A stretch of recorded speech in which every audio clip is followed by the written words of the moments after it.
ओम सहनावतु सहनो भुनक्तु सह वीर्यं करवावहै तेजस्विनावधीतमस्तु मा विद्विषावहै। ओम शांति शांति शांति। सच्चिदानंदरूपाय विश्वभक्तादिहेतवे तापत्रयविनाशाय श्रीकृष्णाय वयं नमः।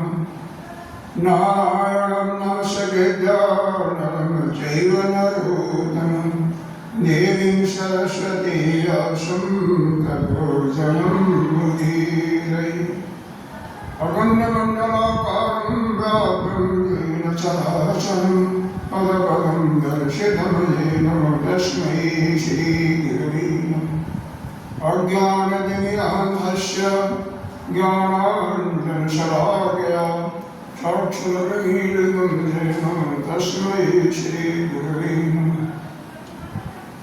गुरुर्ब्रह्मा गुरुर्विष्णु गुरुर्देवो महेश्वरः गुरुः साक्षात् परं ब्रह्म तस्मै श्रीगुरवे नमः। त्वमेव माता च पिता त्वमेव बन्धो च सखा त्वमेव वेदाद्रविणं त्वमेव शरणं मम देवदेवं। गजाननं भूतगणाधिसेवितं कपितजम्बो भरतारुभक्षम् उमानं शोकविनाशकारकं नमामि विघ्नेश्वरपादपङ्कजम्। अनंत श्री विभूषित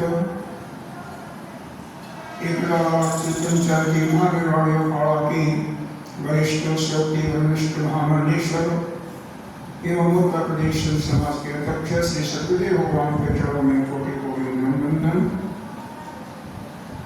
यहाँ के अधिष्ठाता देव जी एवं अन्य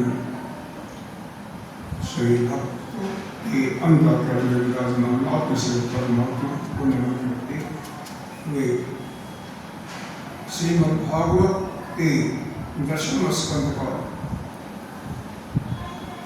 13वां अध्याय जिसके अंदर जग निपत्तियों पर कृपा का वर्णन है उस पर विचार करती हूँ। गोपावाच राम राम महावीर्य केशवदृष्टनिवरः ईशा वैवादते चूर्णः तत्क्षान्तिं कर्तुमर्हत। शेषपवाच इति विज्ञापितोः वै भगवान् देवकीशतः भक्तायादिपर्यप्रभाया प्रसीदवितं मद्दरी यातदेवजनं ब्रह्मवा ब्रह्मवान् सत्रमां गिरिशं नाम व्यासते शररेखानि तत्र गत्तोदनं गोपा जातता अस्मद्विसर्जितः कीर्तयन्तो भगवतः आर्यस्य मनुचारिणः इत्यधिष्ठा भगवतः गत्वाया सन्तति तथा कृताञ्जलि कुटा विप्रं दण्डवत् पतिता भवेत्। यहाँ पर वर्णन किया गया ग्वाल बाल क्या कहती हैं कि नयनाभिराम बलराम, हे बलराम जी नयन अभिराम बलराम क्यों लगाया गया विशेषण? क्योंकि नेत्रों को सुख देने वाले तो बलराम जी हैं और बड़े पराक्रमी। हे चित्त को चोरी करने वाले, चित्त को चुरा लेने वाले श्याम सुंदर और बड़े बड़े दुष्टों का संहार किया। उन्हीं दुष्टों के समान यह भूख भी हमें सता रही है। अतः तुम दोनों इसको बुझाने का कोई कर। जब कोई भी कार्य होता है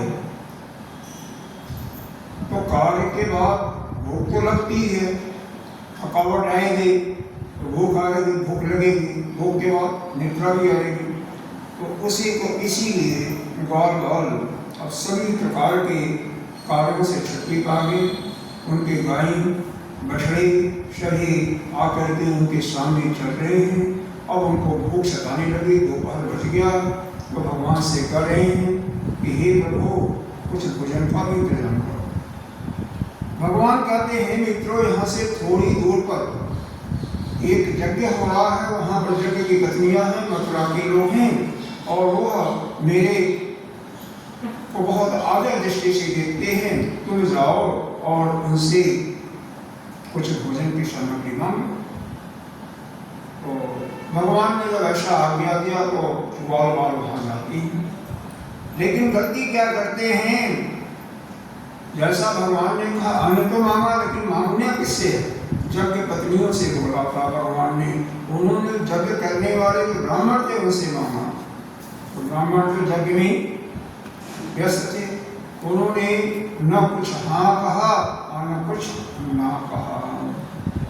और दूसरा, किसी का किसी के ऊपर श्रद्धा होती है। मान लो आप किसी को जानते हैं, आपका उसके प्रति प्रेम है, आदर भाव है, तो वह कहेगा उसकी बात को सुनो। यज्ञ की पत्नियां मतलब वह यज्ञ करने वाले जो ब्राह्मण लोग थे उनकी पत्नियां। कहीं ये मत सोच लेना कि यज्ञ की ही पत्नियां। तो यज्ञ जो ब्राह्मण लोग कर रहे थे, ब्राह्मणों में 4 प्रकार के ब्राह्मण थे, अर्जु, होता, उद्गाता, ब्रह्मा और उनके 3 सहायक और जजमान और उनकी पत्नी। तो इनकी जो पत्नियां थी जो भोजन बना रही थी उनसे मांगना था, लेकिन उन्होंने यज्ञ करने वाले ब्राह्मणों से मांगा। ब्राह्मणों ये जो ब्राह्मण लोग थे जो यज्ञ कर रहे थे वो तो कर्म में विश्वास करते थे, वो भगवान को तो मानते नहीं। यहाँ तक कि क्या बताया जाए, हमारे वेद का ये जो कर्म भाव है ना, जो मूल मंशा है, ये ईश्वर को नहीं मानता, अनिश्वरवादी। ये तो देवताओं को मानता है कि कुछ भी प्राप्त करना है और वेद के मंत्र के अनुसार कर्म करो और वह कष्ट मिल जाएगा, वह कपड़ा वस्तु को प्राप्त हो जाएगा। इसमें ईश्वर का कोई मतलब नहीं। तो उन्होंने, क्योंकि उनका कृष्ण और बलराम का कोई प्रेम नहीं था, कोई स्नेह नहीं था, कोई आदर की दृष्टि नहीं थी, इसलिए उन्होंने कुछ नहीं सुना लेकिन हाँ ना कुछ नहीं हुआ। और वहां से आकर के श्री भगवान कृष्ण को बताते हैं कि हे प्रभु, मैं वहां पर गया था, वहां पर मांगा, लेकिन न तो उन्होंने कुछ हाँ किया न तो ना किया। भगवान ने पूछा भाई किसके पास तुम गए थे? उन्होंने कहा कि यज्ञ करने वाले जो ब्राह्मण हैं उनके पास गया। भगवान कहते हैं तो आपने अच्छा कर रहे थे, आपको जाना कहाँ चाहिए? जो उनकी पत्नियां थी उनके पास जाना चाहिए। हे भूमि देवा श्रुत केशव शादेश कारणः प्राप्तानि भद्रम ओ गोपानो नाम चोरिणाम्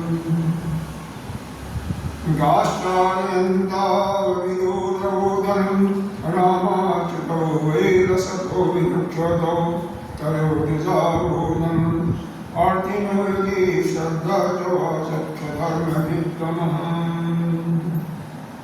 दीक्षाया पशुसंसारा सौत्रामास्य सप्तमः अन्यत्र शिक्षत सापि न अन्नं सस्नेहि दृश्यते। मतलब भगवान के अन्न मांगने की बात तो सुना उन्होंने, लेकिन उन ब्राह्मणों ने उस पर कोई ध्यान नहीं दिया, क्योंकि उनका कोई श्रद्धा नहीं था कृष्ण बलराम पर। उनको उनके अंदर आदर की दृष्टि नहीं थी, इसलिए उन्होंने कुछ नहीं बोला। और भगवान से जब इस बात को बार बार कहते हैं कि हे प्रभु, उन्होंने कुछ न तो हाँ कहा न तो ना कहा, और मैंने ऐसे ऐसे ब्राह्मणों से मांगा। उन्होंने कहा कोई बात नहीं। इस चीज को, उनकी बात को सुन करके भगवान कृष्ण हंसने लगते हैं और ग्वाल वालों को समझाती है क्या न तेजोमित प्राचुर नीति च परंतप गोपाल निराशा प्रत्ययत्य तथोचुः केशरम् तद उपाकर्ण भगवान रहस्य जगदीश्वर व्यासहार पुनर्भोवान दर्शय लोक। इस चीज को याद रख लो, संसार में असफलता यानी किसी कर्म को करते हो, कर्म आपका पूर्ण नहीं होता तो असफलता होगा।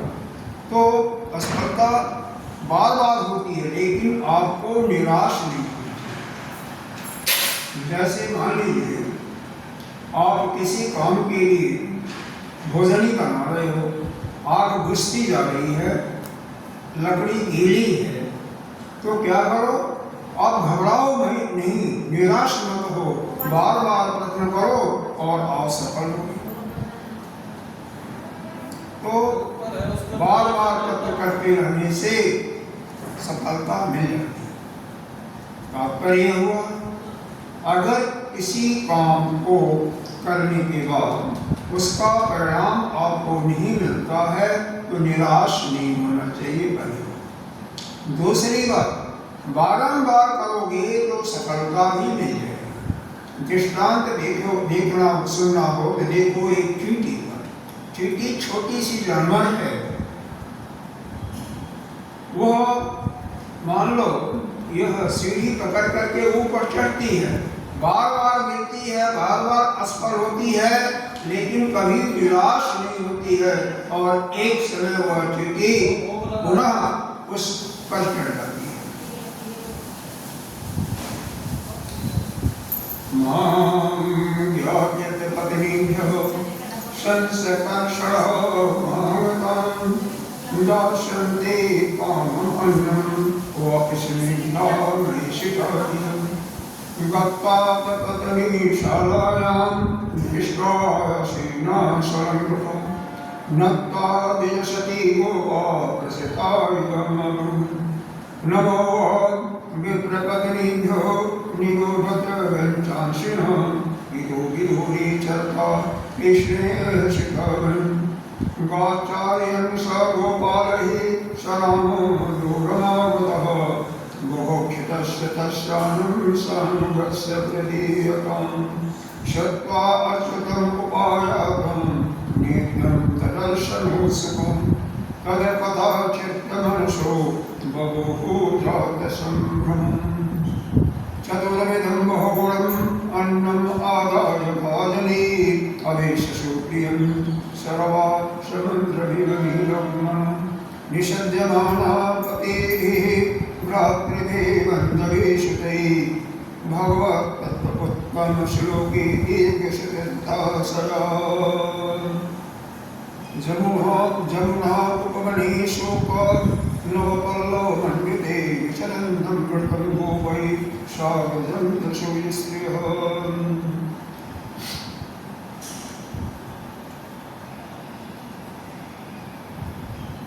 ऐसा है जब भगवान दोबारा कहते हैं किसी काम में अगर आप असफल हो जाओ तो आपको निराश नहीं होना चाहिए, बार बार प्रयत्न करना चाहिए और सफलता आपको मिलेगी। इसीलिए अब की बात रहो और ब्राह्मण से कुछ मत कहना, ब्राह्मण की पत्नियां जो भोजन बना रही उनसे कहना। तो उसी प्रकार से जा करके उन ब्राह्मण पत्नियों से कहते हैं गोपाल या ग्वालवाल कि भगवान बलराम और श्याम सुंदर कृष्ण शरणी ब्रज से बहुत दूर पैर चलाते हुए आ गए हैं और ग्वाल वालों के साथ हैं, वो भूखे हुए हैं। उन्होंने कहा कुछ आपसे भोजन दाल कुछ भात और साग ले आओ। उन्होंने बहुत खुश होती हैं, वह सारी ब्राह्मण की पत्नियां बहुत खुश होती हैं और उन्होंने 56 प्रकार का जो भी बना था कुछ और बनाया और भोजन लेकर के स्वयं उन्होंने कहा कि आप चलो हम लोग लेकर के आते हैं। और सब कुछ सारी ब्राह्मण की पत्नियां वहाँ पर भगवान जहाँ पर विराजमान है वहाँ पर जाती है लेकर के। वो देखती हैं कि जमुना के तट पर नए नए ऊपरों से शोभायान वन में बालों से गिरेंगे, उन बालों से गिरे बलराम जी के साथ इधर उधर घूम रहे हैं और उनके पास जा करके कहती हैं, हे प्रभु आप मेरे पर बहुत कृपा किया, यह मेरा उपहार आप स्वीकार करें। क्या? श्यामं हिरण्यवर्णिं वर्णमाल्यवरः धातु प्रवालनटवेश मन्मथांसि विनस्तः स्मितऋण धुनानं जमन् कर्णोत्पलालकपोलमुखाब्जहसन्। उनके सामने शरीर पर भगवान के इस प्रकार से सुनहरा पीताम्बर झलझला रहा था कि गले में वरमाला लटक रही थी, मस्तक पर मोर मुकुट विराजमान था, अंग में जगह जगह चित्रकारियां लगी हुई थीं। ऐसा मालूम हो रहा कोई नट आया हुआ है, नट का भी स्मरण कर दिया है। हे परीक्षित, श्याम सुंदर के गुण और लीलाएं अपने कानों से सुन करके हमारा मन आप में लग गया है, यह ब्राह्मण पत्नियां कह रही हैं। इस प्रकार उन्होंने अपने हृदय की जलन को शांत किया। सुखदेव जी कहते हैं, परीक्षित आस्तथा तत्व सर्वाशा प्राप्तात्मदिदृक्षया विज्ञाय अखिल जगदष्टा प्राह प्रशितानं स्वागतं ओ महाभागा आश्रितां परमां किं जन्नो दिदृक्षया प्राप्ता उपपन्नं इदं वो। सबके हृदय की बातों को भगवान जानते हैं। देखो, आपके चाल से, आपके हाव भाव से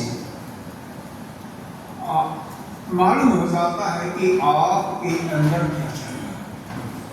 ऐसा भगवान को पूर्ण रूप से ज्ञात हो जाता है कि जगत की पत्नियां यह तो हमारे प्रेम में बिल्कुल समर्पित हैं और उनको कहते हैं, आपने बहुत बड़ी कृपा की कि आप हम लोगों के जो हमारे बाल भूखे थे, हम भी भूखे थे, भोजन लाया, बहुत कृपा की। लेकिन अब चूंकि आप अपने पति से, अपने बच्चों से दूर आ गई हैं, तो कृपा करके आप जाकर के और उनके साथ यज्ञ में भाग लीजिए, क्योंकि यज्ञ में पति के साथ पत्नी का भी भाग लेना आवश्यक होता है। चार प्रकार के भोजन लाए थे, चार प्रकार के भोजन होते हैं। कौन? एक तो भोज्य होता है जो चबा चबा करके खाते हैं, एक होता है केवल अपना के लिए, एक होता है चूसने वाला और एक होता है चाटने वाला। यही, इसके अलावा और किसी प्रकार का भोजन नहीं होता है। या तो द्रव है, जैसे किसी चीज का शरबत है, जूस है, उसको पी लें, या आम है आप उसको चूस रहे हो, या कोई ऐसा चीज है कि चाट रहे हो जीवा से, या नहीं तो खा रहे। इस प्रकार से इसका नाम यहाँ पर दिया, मनुष्य नाम भी दिया हुआ है कि भक्ष्य, भोज, लेह और चूस। कुछ को खाने वाला, कुछ केवल चूसने वाला, कुछ चाटने वाला और कुछ केवल पीने वाला। इस चार प्रकार के ही भोजन हम घर में भी करते हैं, कहीं नहीं करते हैं। इसके अतिरिक्त और कोई चीज नहीं होता, और कोई चीज हम नहीं खाते हैं। तो भगवान की बात को सुनते हैं, वो ब्राह्मण पत्नियां क्या करती हैं कि मयं विभो अर्हति भवान् गदितुं निशंसनं शक्तं पुरुषनिगमं तव पादमूलं प्राप्ता वयं तुलसितां पदावशिष्टं केशे निरवोढुमतिलङ्घय समस्तबन्धून् गृहन्ति नूनपतयः पितरौ सुता न भ्रातृबन्धुस्मृतः कुतः एव चरणे तस्मात् भवत प्रतदयो पतितात्मनां न भवेत् गतिः इन्द्रं तद्विधेहि। हे भगवान, आपको ऐसी बात नहीं करनी चाहिए, क्योंकि वेद में लिखा हुआ है कि एक बार जब भगवान प्राप्त हो जाते हैं और आप हमारे सामने हैं, आप हमें प्राप्त हो चुके हैं, तो फिर उसको संसार में नहीं लौटना पड़ता। तो जब आप मेरे को, हम लोगों को प्राप्त हो गए, तो हमें पति कहाँ, पुत्र कहाँ, बस हमें तो अब जाने की जरूरत नहीं है। मेरे को अब अपना लीजिए। हमारे पेट, पति, पुत्र, माता, पिता, भाई, बहन अबे हमें स्वीकार नहीं करेंगे। भगवान कहते हैं नहीं, ऐसा नहीं है। जाओगे तो और प्रेम करेंगे और तुम लोग यहाँ से चले जाओ, क्योंकि वहाँ पर तुम्हारे पति और स्वजन यज्ञ कर रहे हैं और जाकर के तुम्हें उसमें भागीदार बनो और मेरी बात को मानो। वह सब तुम्हारा आदर्श कार्य ही करते हैं। ये देवी, इस संसार में जब जिसके साथ मेरा संग हो जाता है, मेरी प्रीति हो जाती है जिसके साथ में, तो उसको कोई भी, उसका कोई भी निरादर नहीं कर सकता है। जो मेरे पास आ गया, मेरा प्रेम का प्रसाद उसको मिल गया, उसका संसार में कोई निरादर नहीं कर सकता।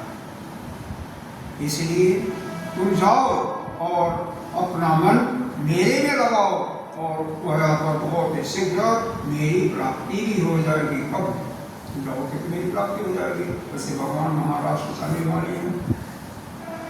हम इसके बाद सुखदेव जी करती हैं,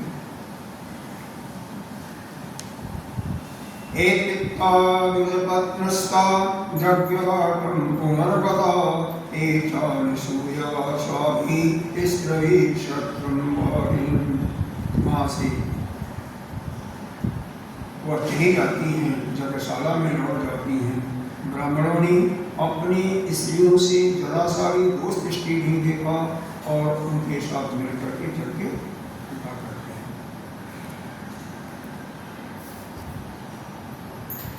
कह रहे हैं उन स्त्रियों में से एक को जब यह पहुँचती हैं तो उसके पति ने बलपूर्वक रोक लिया। इस पर ब्राह्मण पत्नी ने भगवान के जैसे ही श्लोक का ध्यान किया, जैसा बहुत दिनों से उन्होंने श्लोक का था, उसका ध्यान जैसे लगा तो मन ही मन भगवान का आलिंगन करके उसने कर्म के द्वारा बने हुए शरीर को छोड़ दिया और भगवान के साथ। इतनी वह पत्नियां भगवान की भक्त थी। ये समझ लिया, भगवान की पत्नी, ब्राह्मणों की पत्नियां भगवान को भोजन खिलाने के बाद जब वह यज्ञशाला में लौटी हैं तो सभी को तो स्वीकार कर लिया, लेकिन एक ब्राह्मण अपने पति को बलपूर्वक रोक लिया। जब रोक लिया तो उसने अपना ध्यान भगवान में लगाया, और जब से भगवान में ध्यान लगता है वो अपने प्राणों को छोड़ करके अपने सूक्ष्म शरीर से भगवान के अंदर समा जाती है। भगवान को प्राप्त। और इधर भगवान जो चार प्रकार का भोजन था, पहले ग्वाल बालों को खिलाते हैं और बाद में सिंह, क्योंकि मनुष्य, भगवान तो मनुष्य जैसे लीला कर रहे हैं, भगवान को किसी चीज की भूख तो है नहीं। और वास्तव में उनके ही अंदर समस्त विश्व, पूरा सृष्टि है, ब्रह्मांड है, तो वह भोजन करते हैं तो सारा ब्रह्मांड संतुष्ट हो जाता है। ब्राह्मणों को यह मालूम हुआ कि कृष्ण तो स्वयं भगवान है, तो बहुत पछताते हैं और भगवान कृष्ण और बलराम की आज्ञा का उल्लंघन किया था। पहले बार में जो भोजन नहीं दिया, उन्होंने समझा कि हमने बहुत बड़ा अपराध किया। यह मनुष्य जैसी लीला कर रहे, लेकिन ये परमेश्वर है और उन्होंने देखा कि हमारे पत्नियों के अंदर तो बहुत ही अलौकिक प्रेम है, हम लोग उससे बिल्कुल उल्टे हैं, पछता करके अपनी स्वयं निंदा करते हैं।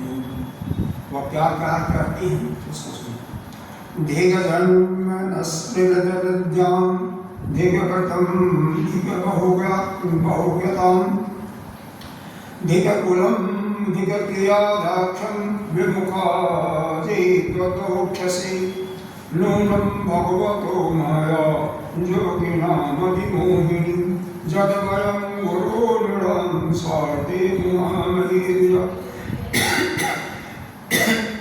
वह कहते हैं एक मैं बड़ा यह सुनो, अगर और कुछ सुनाने का मन करता आपको तो वही मैं सुनाऊंगा, लेकिन इसमें क्या है भगवान की लीला है, सुनिए। संसार में कुछ है नहीं। देखो आपका या किसी का भी कल्याण इसी में होगा, या तो ज्ञान प्राप्त करके मुक्त हो जाए, अज्ञान नहीं प्राप्त होना, ज्ञान प्राप्त करना आसान नहीं है। भगवान के प्रति अपने मन को समर्पित करें, जिस भी प्रभु के जिस भी स्वरूप का उसको भाता है, उसे अच्छा लगता है, उसी स्वरूप का भजन करे, उन्हीं का पूजा करे, उन्हीं का ध्यान करे और उसी में जन्म। जैसे किसी को गणेश जी अच्छे लगते हैं तो गणेश जी का भजन करे, उनकी सेवा करे, उनकी पूजा करे। किसी को राम अच्छा लगते हैं तो राम जी की करे, कन्हैया अच्छा लगते हैं तो कन्हैया। अगर लड्डू गोपाल किसी को अच्छा लगता है तो लड्डू गोपाल को करे, किसी को द्वारकाधीश अच्छे लगते हैं उनकी करे, किसी को विष्णु भगवान चार भुजा वाले अच्छे लगते हैं उनकी करे, किसी को भोले बाबा अच्छे लगते हैं उनकी करे, किसी को हनुमान जी बहुत प्रिय है हनुमान जी के रूप में करो, माँ दुर्गा किसी को पार्वती जी अच्छा लगती है, कोई भगवान के तरफ से रोक नहीं है। हमें जो भगवान की मूर्ति सब एक ही है, अंतर कुछ नहीं है। हमें दिखाई देता है कि ये अलग अलग है, लेकिन वास्तव में एक है। यही हमारे जब अंतःकरण में आ जाएगा तभी हमारा कल्याण। इसी प्रकार से इस संसार में नाना प्रकार के जीव दिखाई दे रहे हैं, सब में एक ही आत्मा है। इसी का बोध करना, इसी का ज्ञान प्राप्त करना। जिसको यह ज्ञान प्राप्त हो गया कि तत्प्रकृति दृष्टि से हम सभी मनुष्य हो, जानवर हो, पशु पक्षी हो, एक ही हैं, अलग नहीं है। यह बोध हो गया तो उसका कुछ नहीं। लेकिन बोध कैसे हो? स्वाध्याय करोगे, सत्संग सुनोगे, उससे भी नहीं होता है तो कुरान से भगवान साथ में कुछ कर्म करो, भगवान से प्रेम करो, यज्ञ करो, तप करो, दान करो। क्योंकि जब तक उस प्रभु की कृपा नहीं होगी या आपके पूर्व जन्म का संस्कार नहीं होगा, तब तक यह ज्ञान आपको अंदर नहीं होगा। और ये एक बड़े छोटा सा दृष्टांत देते हैं। राजा देवताओं के राजा कौन है? इंद्र, जो आज भी इंद्र ही कहलाते हैं। उस समय दैत्यों के राजा थे विरोचन, प्रहलाद के पुत्र थे विरोचन। दोनों क्योंकि सौतेले भाई हैं, पिता इनके एक ही हैं कश्यप, पत्नी अलग अलग, इनकी माताएं अलग अलग।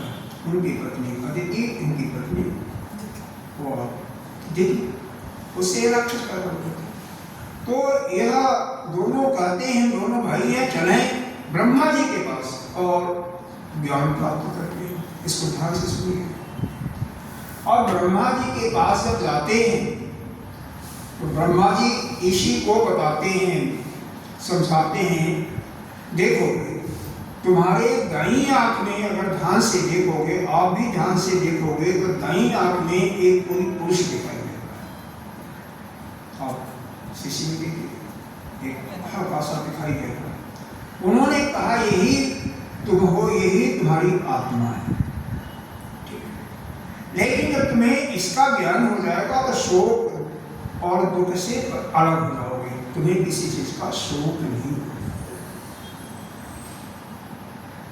लेकिन ये कैसे बताया कि 32 वर्ष तक उनकी सेवा की है। 32 वर्ष के बाद 32 वर्ष की सेवा कर लिए तब यह बताया। वो वहाँ से वापस आते हैं दोनों। विरोचन तो सीधे अपने नगर में चला जाता है और वहाँ अपने सारे सभासदों को बुला करके कहता है कि मेरे को ब्रह्म ज्ञान हो गया, मैं अपने स्वरूप को जान लिया और यह शरीर ही मेरी आत्मा है, यह जानना। क्योंकि यह बताया था ब्रह्मा जी ने कि दाहिनी आंख में जो पुरुष है वह तुम, इसका मतलब ये शरीर ही आत्मा है, ऐसा समझ। लेकिन इंद्र भी वहां से आते हैं।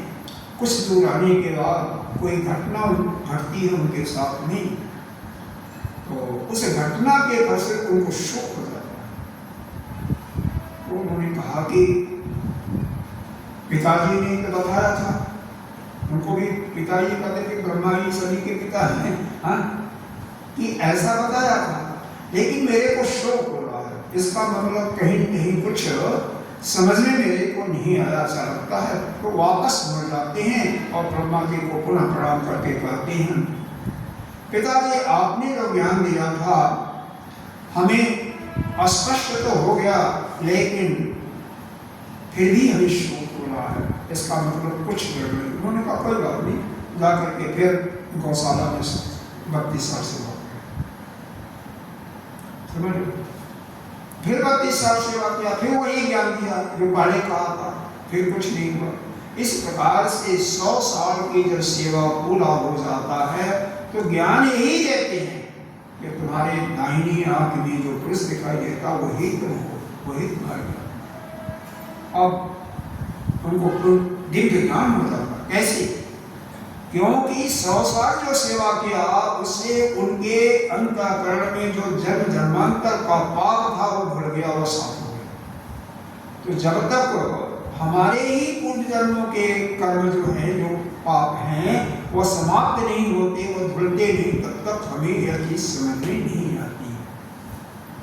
यह स्वयं इंद्र जो देवता है, यह सामवेद का उपनिषद है, केन उपनिषद, उसमें यह घटना उद्धरण किया। और हमेशा जो हमारे वेदों में लिखा वही सत्य है। इसको, और जो वेदों पर विश्वास नहीं करता उसका क्या? वेद को मानते हो तो वेद की कहानी है, वेद में घटना उद्धृत है, हमने उपनिषद बता दिया और किस वेद में वो बता दिया। तात्पर्य है जब तक हमारे चित्त में पूर्ण जन्मों का संस्कार भरा हुआ है, पाप भरे हुए हैं, तब तक वह नष्ट नहीं होता, तब तक हमें ज्ञान की सुनते हैं, लेकिन मन नहीं लगा, या लगा भी तो दूसरे कान से उड़ गया, दोबारा वही रात नहीं है। कोई चाहता है हम ज्ञान प्राप्त करके मुक्त होना, तो अपने पुराने पापों को, अपने कर्मों को नष्ट करे। नष्ट कैसे होगा? जब बिना स्वार्थ के आप यज्ञ करोगे, बिना किसी लालच के यज्ञ करोगे, दान दोगे, तपस्या करोगे या सेवा करोगे, इसका सेवा, संतों की सेवा, जो दीन दुखी हैं उनकी सेवा, गौओं की सेवा, और ऐसे गौएं जो दूध दे रही हैं उनकी नहीं, जो सड़कों पर घूमती हैं, जिनको लोग काटने के लिए ले जाते हैं, उनकी सेवा। अगर पशु पक्षी के एक ऋषिकेश में एक आश्रम है, आज भी शिवानंद आश्रम के रूप से नाम सुना होगा। शिवानंद जी केरला के बहुत बड़े महान ऋषि थे। वो पक्षियों को चोट लग जाती थी, जो पक्षी घायल हो जाते थे स्वयं मरहम पट्टी करते। सोचो, मरहम पट्टी सेम करते थे, दवा लगाते थे, उनको दूध पिलाते थे, उनको पूरा स्वस्थ करके भी छोड़ देते थे, अपने पास नहीं रखते थे। स्वस्थ हो गया तो यह जो हमारे नाना प्रकार के जन्मों से जो उसका संस्कार भरा पड़ा है, गंदगी भरी पड़ी है, उसको समाप्त किए बिना यह ध्यान नहीं होगा। और वह समाप्त तभी होगा जब बिना किसी प्रयोजन के बिना किसी उद्देश्य के निष्काम रूप से हम सेवा करें या निष्काम रूप से हम यज्ञ करें, तप करें, नाम दें, तो तभी जाकर के होता। जहाँ कोई लालच है कि यह करेंगे, हमारे बेटा को, किसी का बेटा नहीं है, किसी का पोता नहीं है, करने की बात है। क्यों कि प्रत्येक जीव अपने कर्मों के फलों को भोगने के लिए यहाँ पर आया। ऐसा ही सारे वेदों में, चारों वेदों में जगह जगह लिखा हुआ। हम किसी उसी जगह पर पैदा होते जहाँ हमें या तो कुछ लेना होता या कुछ देना। इसको कहते हैं ऋणान बंधन जो, इसको ज्योतिष शास्त्र में दिया है ऋणान बंधन जो। ऋण के बंधन से हम एक दूसरे के साथ जुड़ेंगे। समझ में आ रही कुछ? तो जिसको मुख्य रूप से जहां से लेना है या देना, वहीं पर पैदा होता है, हर जगह नहीं पैदा हो सकता। और वहां पर वैसी लोकल की बन जाती है, इसीलिए पैदा होने के बाद भी उसका कर्म क्षेत्र दूर इसीलिए हो जाता है कि हो सकता है वहां से कुछ लेना। तो इस चीज को अंदर बैठाओ। और ये ज्ञान कैसे यह कर्म नष्ट होगा? जग दान तब भी नहीं कर सकते, योग भी नहीं कर सकता कोई। तो क्या करे? अरे भगवान से प्रेम तो करो। एक पैसे का भी खर्च नहीं है। अगर कोई चाहता है धन चला जाए लेकिन चमड़ी चला जाए लेकिन धन न जाए, तो उसके लिए भगवान ने बताया क्या कि मानसिक। ऐसे ही एक सेठ, बहुत कृपण सेठ था, वह यह सोचता था कि हमें भगवान की भक्ति तो मिल रहा, हमें ज्ञान तो मिल रहा, हम मुक्त हो जाए, लेकिन हमारे पास जो धन है ऐसे ही पड़ा है, इसमें से खर्च नहीं। तो संत ने बताया कोई बात नहीं, तुम मन में 4 बजे उठो, सुबह स्नान ध्यान करके तुम मन में ही संकल्प करो कि मैं भगवान को स्नान करा रहा हूँ, भगवान को यह गरम गरम उबला हुआ साड़ी युक्त दूध दे रहा हूँ, माखन मिश्री खिला रहा हूँ, 56 प्रकार के भोग बना करके उनको खिला रहा हूँ, उनकी आरती कर रहा हूँ। जितने बार तुम खाते हो कम से कम उतने बार भगवान को मन से खिलाओ, वही परमात्मा खुश हो जाएगा। एक बार घटना, वही से भगवान को दूध पिला रहा था। उसने सोचा कि उसमें चीनी ज्यादा बढ़ गई। अरे इसमें तो चीनी हमारी ज्यादा बढ़ गई, भगवान कैसे पिएंगे? भगवान वहीं पर प्रकट हो जाते हैं। अरे साहूकार देखो, तुमने तो चीनी कुछ डाला नहीं, न तो कहीं दूध है, लेकिन तुम्हारे प्रेम से मैं प्रसन्न हो गया। तुम्हारे अंदर यह भाव तो आया कि चीनी ज्यादा हो गई, भगवान कैसे पिएंगे? तो भगवान प्रेम की भूखे और कुछ नहीं, न किसी का धन चाहिए, न किसी की कोई सामग्री चाहिए। वह तो अपने आप में बस है, वह तो सभी विश्व, इस सृष्टि के सभी लोगों का पालन करने वाले हैं। उनको क्या मुझे कोई खिलाएगा, क्या कोई देगा? वो तो सबको खिलाने वाले हैं। तो भगवान की सेवा करो। आइए यहाँ पर कुछ हम सवा देखिए, यह नहीं हो सकता कारण 1:30 एक दिन की घटना है। नहीं, हाँ, तो 7:30 बजे ठीक बंद हो जाएगी, ठीक है, 7:32 पर बन जाएगी, वो ठीक है, लेकिन पहले नहीं हो। 7:30 के पहले, 7:32 के पहले नहीं हो, 2 मिनट बाद में हो जाता।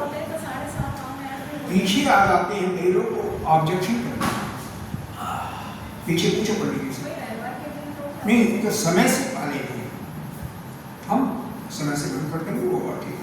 समय से पहले एक दिन कोई आया था तो हाँ ठीक है, 7:25 के बाद आरती होगी, 7:30 तक समाप्त हो जाए, 7:32 का हो जाए, वो ठीक है, लेकिन बहुत पहले नहीं, 5 मिनट से ज़्यादा नहीं।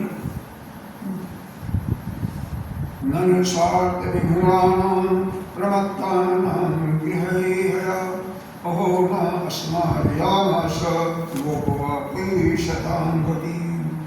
सच्ची बात है कि हम लोग गृहस्थी के काम धंधों में मतवाले हो गए, हमारी भलाई और बुराई को बिल्कुल भूल गए थे। भगवान की कितनी कृपा है, वह भक्त वत्सल ने ग्वालों को भेज करके उनके वचनों से हमें चेतना दिलाया और उस चेतना के फलस्वरूप हम लोग सावधान हो गए। यह कौन कर रहा? ब्राह्मण लोग कर रहे हैं। देखो, मैं समझ गया भगवान की भक्ति, भगवान से प्रेम आगे हमें क्या करना है। जब उसका आपका सोच रहेगा, चिंता रहेगा, भगवान के प्रति प्रेम नहीं लगेगा। भगवान का प्रति प्रेम आपका तभी लगेगा जबकि आगे समय पर हो जाए। लेकिन अगर चिंता रहेगी आपके मन में तो कभी भी भगवान से प्रीति नहीं हो सकती है, गारंटी करके मैं देता हूं। आप ध्यान करके देखो, अगर आप ध्यान कर रही हो और आपके मन में ऐसा है कि ध्यान के छूटने के बाद मुझे यह काम करना है, चित्त वहीं पर जाएगा, उसी बारंबार याद आएगा। तथा के बीच में भी अगर आपका यह ध्यान है कि ठीक इतने समय पर हमें यह काम करना है, तो मन वही जाएगा। यह कथा में मन नहीं लगेगा, समय भी बेकार लगेगा। इसलिए जहां शरीर है, शरीर रहने से कुछ नहीं फायदा होगा, मन रहना चाहिए। मन जब तक वहां नहीं रहेगा तो इस शरीर के रहने से कोई लाभ नहीं मिलेगा। इस बात को गांठ करो। खैर, जैसा इसकी इच्छा है, हम तो कथा सुनाते हैं भगवान की, हम किसी के लिए नहीं सुनाते हैं। जो सुन ले, जो धारण कर ले, उसका कल्याण। नहीं सुनता कोई, बस हमारा कोई उद्देश्य नहीं है, न तो किसी से लेने का न देने का। हम अपने उस पेपर को सुनाते हैं। जो सुनना चाहता है अपना कल्याण कर सकता है।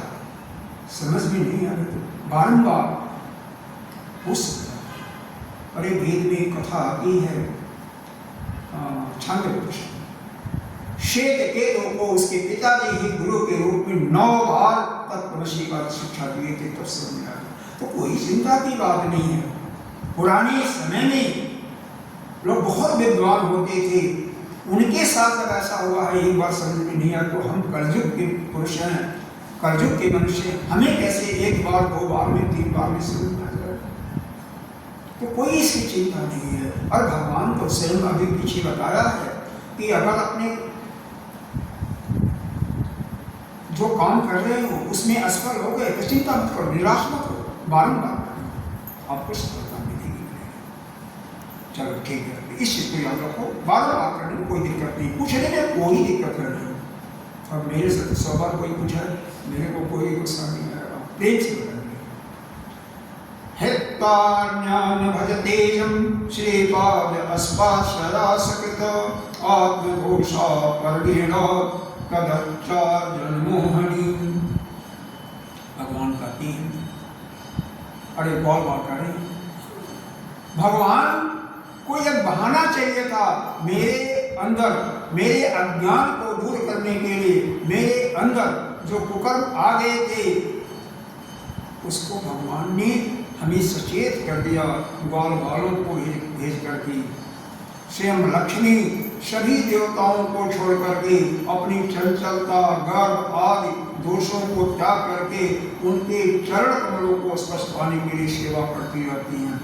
प्रभु किसी से भोजन की याचना करें, यह लोगों को मोहित करने के लिए नहीं तोड़ते। भगवान को कुछ नहीं चाहिए। यह जो भोजन की ब्राह्मण से याचना के लिए, मांगने के लिए जो ग्वाल बालों को भेजा था, उनका उद्देश्य था उन ब्राह्मणों का कल्याण करना, न कि भोजन उनके लिए। चाहे तो वहीं पर सब कुछ भगवान। आपने सुना होगा कि जब जरासंध ने 17वीं बार आक्रमण किया था, अर्थात 18वीं बार, तो जब काल जौवन आया तो भगवान भाग गए थे और भगवान ने ऐसा संकल्प दिया, योग माया को बोल करके समुद्र से कुछ जगह मांगी और वहीं पर रात भर में द्वारका नगरी पहुंचा दी। तो भगवान तो सब समर्थ हैं, उनको क्या चाहिए, कुछ नहीं। हमें उनकी उसी लीला को ध्यान में रखना है, हमें उनसे प्रेम रखना है। ये इतना जान लो, संसार की तरफ ध्यान जाएगा, भगवान की तरफ प्रेम नहीं लगेगा। वह तो क्या है, उनको प्रणाम करते हैं। नमस्कृभ्यं भगवते कृष्णाय जन्माय मोहिताधियो भ्रमामो कर्मवर्त्मसु सवैन्याद्य पुरुष स्वमाया मोहितात्मनाम् अविज्ञातानुभवानां सन्तो मर्हति विक्रमम्। हे प्रभु, आप अचिंत्य अनंत ऐश्वर्यों के स्वामी है। किसको करें? भगवान कृष्ण को। आपके कृष्ण के अविचल प्रेम से हमारी बुद्धि प्रेम से अब युक्त हो गई। हे प्रभु, आप अचिंत्य अत्यंत ऐश्वर्यों के स्वामी हैं। हे कृष्ण, आपका ज्ञान बहुत बड़ा है। अब आपकी माया से हमारी बुद्धि मोहित हो गई थी, हम कर्मों के पचड़े में भटके हुए हैं।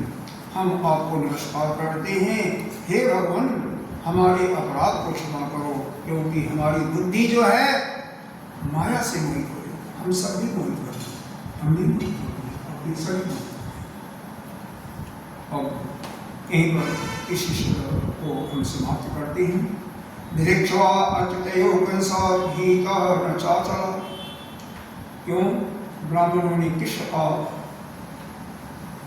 तिरस्कार किया था और उन्हें अपराध की स्मृति से बहुत बड़ा पश्चाताप होता है, लेकिन कंस के डर के कारण वो उनका दर्शन करने नहीं जा सकते।